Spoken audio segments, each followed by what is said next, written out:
أعوذ بالله من الشيطان الرجيم قالوا لم نك من المصلين ولم نك نطعم المسكين وكنا نخوض مع الخائضين وكنا نكذب بيوم الدين حتى أتانا اليقين رب اشرح لي صدري ويسر لي أمري واحلل عقدة من لساني يفقه قولي فالحمد لله والصلاة والسلام على رسول الله وعلى آله وصحبه أجمعين ثم ما بعد السلام عليكم ورحمة الله وبركاته. Today I want to share with you a very brief but a very powerful, I feel, set of ayat that communicate a message that gets so often overlooked. Allah Azza wa Jal describes people in Jannah first that are having a conversation with each other and they're wondering, what do you think happened to the people in Jahannam? And then immediately the scene switches over to the people in Jahannam, and as they're being thrown in, they're being asked, Ma salakakum fi saqar? What led you to this place? Oh my God, why were you so unintelligent?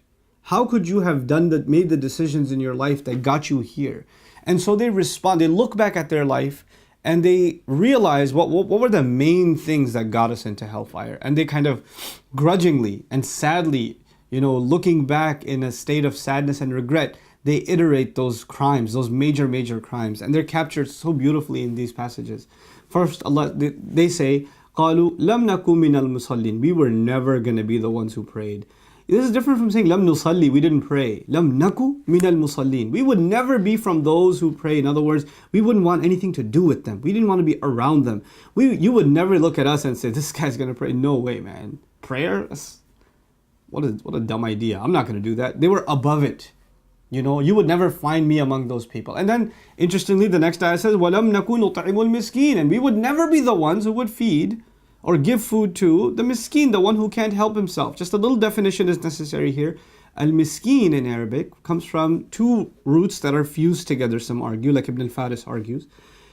And it's actually from the one hand masaka, which is to stop, and sakana, which is also, to stop eating or to come to a pause and to stay there. In other words, there are people who maybe they weren't bankrupt or homeless or in desperate need to begin with, but they ended up in that situation and they can't get out of it. They're stuck in that state.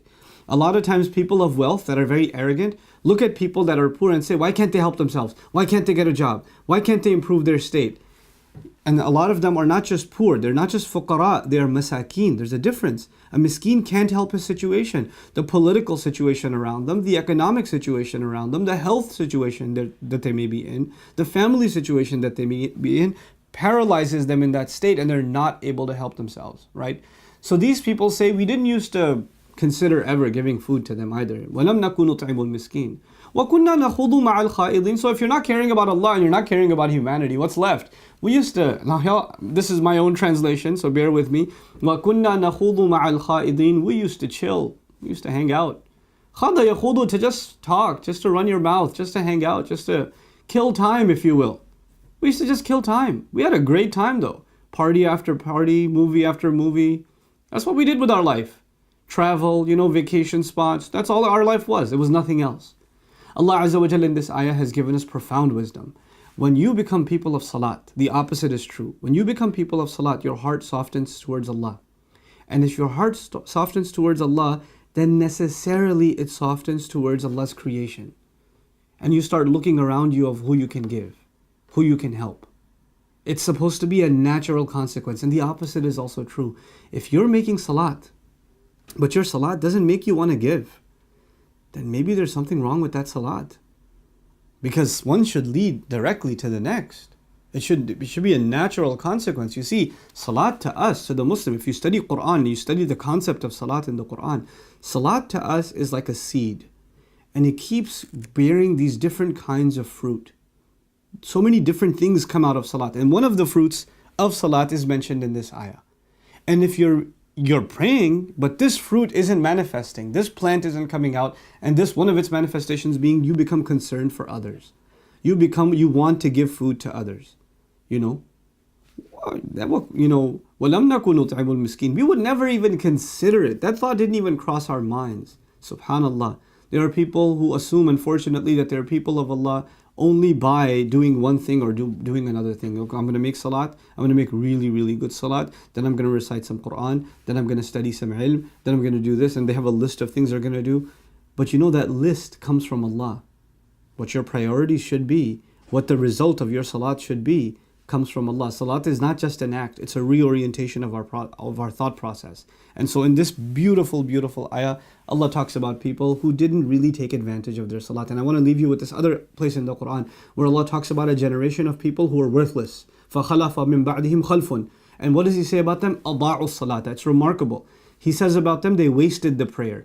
He didn't say تَرَكُوا الصَّلَاةِ. They abandoned the prayer. أَوْ لَمْ يُصَلُّوا. They didn't pray. He didn't say that. He said أَضَاعُوا الصَّلَاةَ. Profound words. They wasted the prayer.